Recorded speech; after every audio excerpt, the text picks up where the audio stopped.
I bought my lake house with 8 years of my own sweat and savings. No handouts, no help, just pure determination to own something that was truly mine.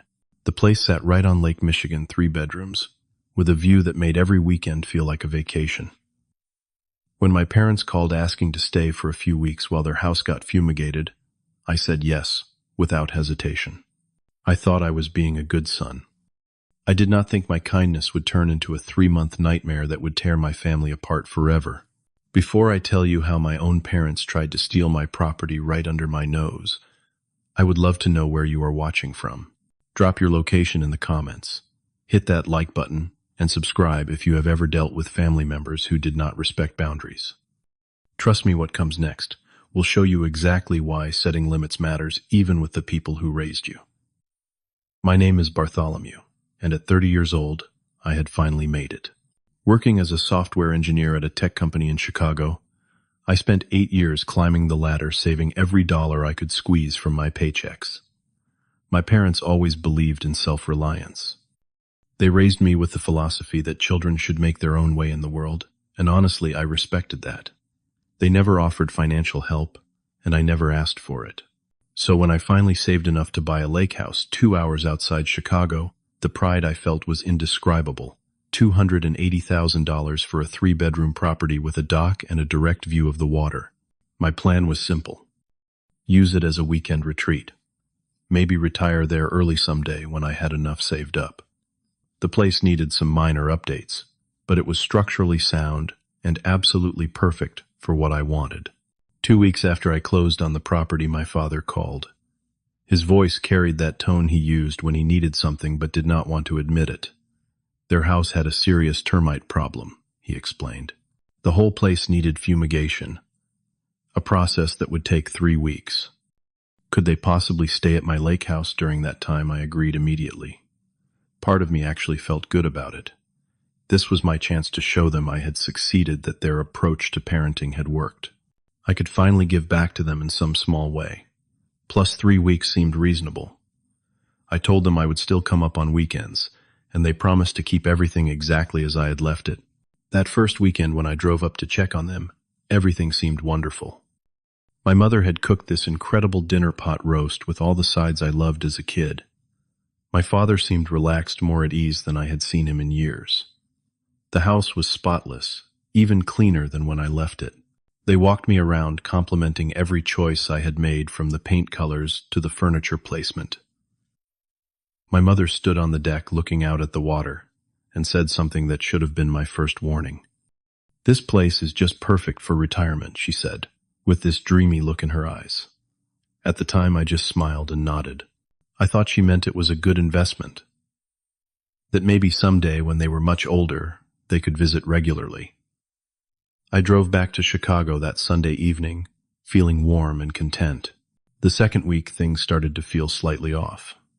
I called my mother on a Wednesday to check in, and she mentioned they were tidying up the garden and fixing a few small things. When I asked what needed fixing, she brushed it off as nothing important. That weekend, I could not make it up because of a critical deadline at work. When I called to apologize, my father said, "No problem. We are enjoying ourselves here." The way he said "we" struck me as odd. Not "don't worry about us," but "we," as if they belonged there. I pushed the thought away, telling myself I was being paranoid. The third week brought more concerning signs. During one phone call, I heard a power drill in the background. When I asked about it, my father said they were just hanging some pictures. Just pictures.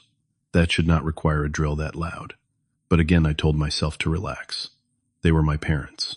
They would not do anything inappropriate. Week 4 arrived, and technically their 3 weeks were up. Their house should have been ready, but when I called to ask about their moving date, my mother said they were still sorting things out. I decided to drive up unannounced that Saturday morning. What I saw when I pulled into the driveway made my stomach drop. My father stood in the yard directing the installation of an automatic sprinkler system. Not a simple one either, but a full underground irrigation setup that looked professional grade. My mother was inside, supervising a painter who was rolling gray paint over my carefully chosen beige walls. The living room furniture had been completely rearranged, and not with my stuff. Their furniture from their old house now filled the space. My belongings were stacked in cardboard boxes in the garage like unwanted junk. When they saw me walk in, neither of them looked embarrassed or apologetic. Instead, they seemed excited, almost proud. My father wiped his hands on his jeans and grinned. Surprise. We are making this place look so much better. You are going to thank us later. I stood there trying to process what I was seeing. The paint job alone must have cost over $1,000. The sprinkler system, probably $3,000 or more. Why did you not ask me first? I finally managed to say, keeping my voice as steady as possible. My mother looked genuinely confused by the question. We wanted it to be a surprise, honey.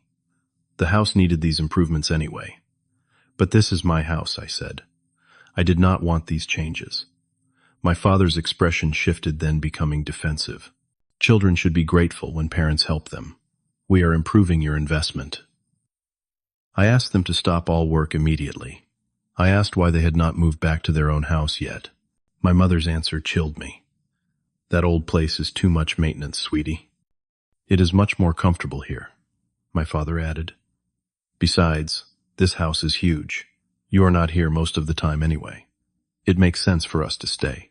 I reminded them clearly that this was my house, that they had promised to stay only 3 weeks. My mother's face crumpled, like I had slapped her. Why are you talking to us like this? We are only trying to help you. My father's face reddened with anger. We raised you, fed you, put you through school, and now you want to throw us out. The conversation was spiraling into emotional manipulation, and I could feel myself getting pulled into old family dynamics. I forced myself to stay calm. I made what I thought was a reasonable compromise. They could stay 2 more weeks, but absolutely no more renovations or changes. They agreed, though my father's jaw stayed tight and my mother would not look at me. The next 2 weeks coincided with a massive project launch at work. I was pulling 12-hour days and could not get away. I called regularly to check in, and they always said everything was fine. But there were small comments that made alarm bells ring in my head. During one call, my mother casually mentioned, "We just replaced the living room windows." When I protested, she insisted the old ones were broken and leaking air. I checked my records later. Those windows were only 3 years old and worked perfectly fine. Then my neighbor, Mrs. Patterson, called me at work one afternoon. She was an older woman who lived 2 houses down and had been friendly when I moved in. I hope I am not overstepping, she began carefully, but there have been several moving trucks at your house this week. Your parents seem to be bringing in a lot of furniture. My blood went cold. What do you mean? Several trucks? Well, 3 that I counted. Large ones. And your parents were telling me and some of the other neighbors that this is their retirement home now. I just wanted to make sure you knew. I thanked her and immediately called my father. He answered on the 4th ring, sounding annoyed. What is it, Bartholomew? We are busy. Mrs. Patterson says you have been moving furniture in. What is going on? There was a pause. Then my father said in a tone that suggested he saw nothing wrong with any of this. We decided to move here permanently. Our old house costs too much to maintain. We are going to sell it. You are going to sell your house and move into mine, without asking me. This is a family decision, he said firmly. You need to understand that. We have decided this is what makes the most sense for everyone. I told him I was coming up immediately. I left work early, told my boss I had a family emergency, and drove those 2 hours in a blur of anger and disbelief. When I arrived, the scope of their takeover became horrifyingly clear. They had converted my home office into their bedroom. My bedroom now held their clothes and personal items. The guest room was set up as my mother's craft room filled with supplies from their old house. They had even changed the kitchen. My minimalist setup was gone, replaced with their country-style decor. I went to my old office now, just a storage closet essentially, and started looking through boxes they had moved. That is when I found it. A manila folder left carelessly on top of a box, probably by my mother. Inside were printed articles about adverse possession laws in Michigan. There were notes in my mother's handwriting. Need continuous residence for 15 years, one note said. If son does not object formally, we may be able to claim ownership, said another. Best to establish residency as soon as possible was underlined twice. There was even a business card from a real estate attorney with a date from 2 weeks ago. I took photos of everything with my phone, my hands shaking. This was not just overstepping boundaries. This was premeditated. They had consulted a lawyer. They had researched how to legally steal my house out from under me. I found them in the kitchen. My mother making dinner like this was completely normal. I placed the folder on the counter between us. Explain this. My mother's face went pale. My father tried to maintain his composure. You are misunderstanding what you are looking at. Am I? I opened the folder and read aloud from her notes. If son does not object formally, we may be able to claim ownership. That seems pretty clear to me. My mother started crying. You are taking this all wrong. We were just researching our rights. Your rights to my property, the property I bought with my own money. My voice was rising despite my efforts to stay calm.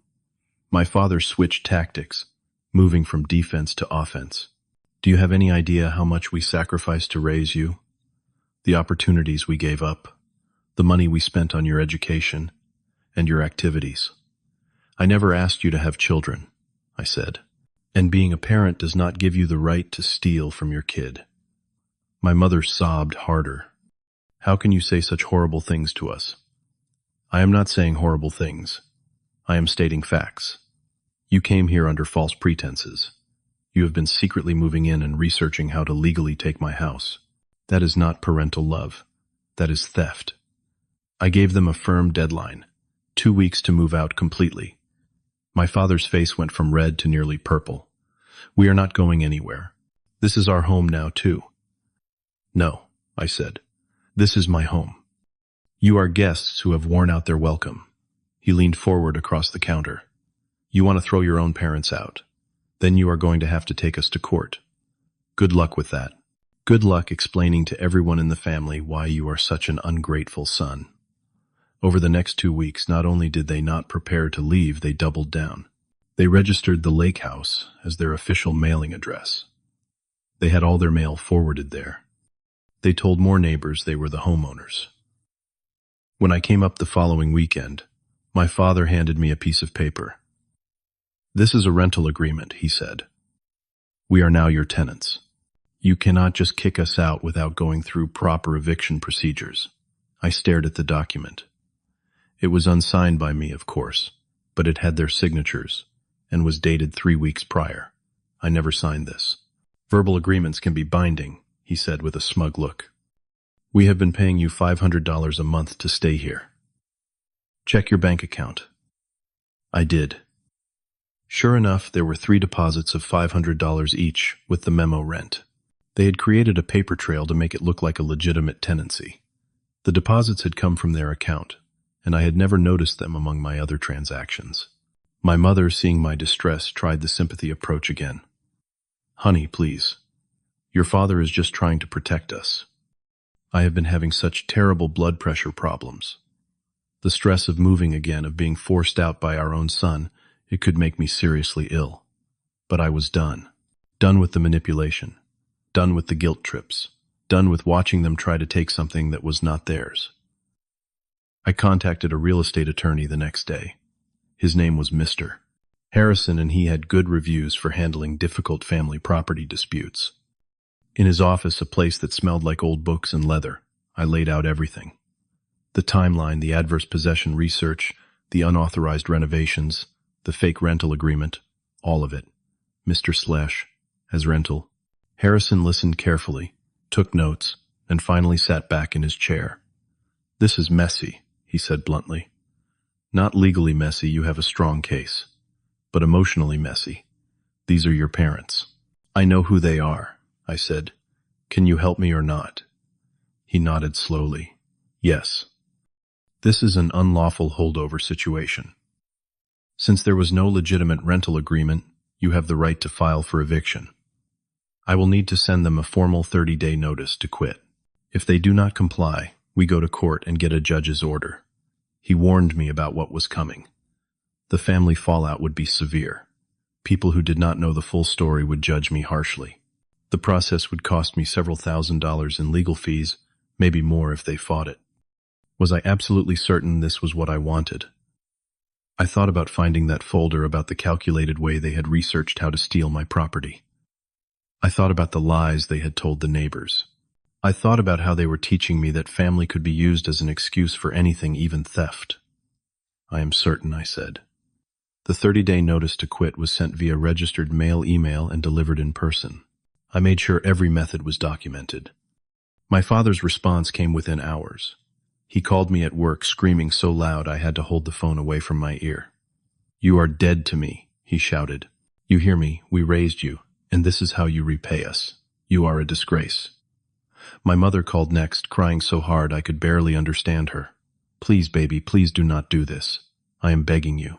We have nowhere else to go." "You have your house," I said, though my voice cracked. "The one you were planning to sell." "We already sold it," she admitted through her tears. "We needed the money for the renovations here." They had sold their house. They had burned their bridges completely, so confident in their plan to take mine that they had eliminated their backup option. And still they expected me to just accept it. The family response was swift and vicious. My father called every relative we had, spinning a version of events where I was the villain. According to them, they were innocent parents who had temporarily stayed at their son's house, and I had cruelly decided to evict them for no reason. They left out the unauthorized renovations, the adverse possession, researched the lies, all of it. My uncle called me. "How could you do this to your own parents? They are family." My aunt sent a long text message about how disappointed she was in me, how she had always thought I was one of the good ones. Cousins I had not spoken to in years suddenly had opinions about my character and my obligations. Only my younger sister Angela called to hear my side. After I explained everything and sent her photos of the evidence, she was quiet for a long moment. "I had no idea they were capable of this," she finally said. "I support you, Bartholomew. What they did was wrong." Having at least one family member understand meant more than I could express. She also confirmed something I had suspected. My parents had indeed sold their old house 2 months ago. They had been planning this takeover from the very beginning, probably from the moment they heard I bought the lake house. The 30 days passed. My parents did not pack a single box. On day 31, my attorney filed the eviction lawsuit. The court date was set for 3 weeks out. During that time, my parents hired their own lawyer, though I suspected they could not really afford it since they had apparently spent most of their house sale money on renovations. The day of the hearing arrived. I sat in the courtroom, my attorney beside me, watching my parents walk in with their lawyer. My mother looked frail and sad. My father looked defiant. Their attorney was young, probably someone who had taken the case cheap or pro bono as a favor. The judge, a stern-looking woman in her 60s, reviewed the case materials before we even started. When it was time to present, my attorney laid out the timeline methodically. The original agreement for temporary stay, the unauthorized renovations with receipts and photos, the adverse possession research documents, the fake rental agreement that I had never signed, testimony from Mrs. Patterson about the moving trucks, and the parents claiming ownership. My parents' attorney tried to paint me as a heartless son. He talked about their age, their limited means, the cultural expectation that children care for their parents. He brought up my mother's blood pressure issues, but when the judge asked him directly if there was any written agreement signed by me that allowed them to stay permanently, he had to admit there was not. The judge asked my parents if they had conducted renovations without my permission. My mother started to cry. My father tried to argue that they were helping me. The judge asked to see the adverse possession documents. After reading through them, she looked at my parents with what I can only describe as disappointment. "You researched how to potentially claim your son's property through adverse possession," she said. "It was not a question. And you began establishing residency with that goal in mind." My father tried to defend it. "We just wanted security for our retirement." "At your son's expense," the judge said flatly, "by taking something that did not belong to you." The ruling came swiftly. Eviction granted. They had 7 days to vacate the property completely. Furthermore, They were ordered to pay restitution for the unauthorized renovations totaling $8,500. The judge made it clear that if they did not comply, she would send the sheriff to physically remove them and their belongings. I should have felt victorious. Instead, I just felt hollow. My mother would not look at me as they left the courtroom. My father gave me one last glare filled with pure hatred before walking out. 7 days later, true to the court order, they moved out. The sheriff was there to supervise, making sure they did not damage anything out of spite. I stayed away, unable to watch. Mrs. Patterson texted me updates. My parents loaded their belongings in silence, she said. My mother cried the entire time. And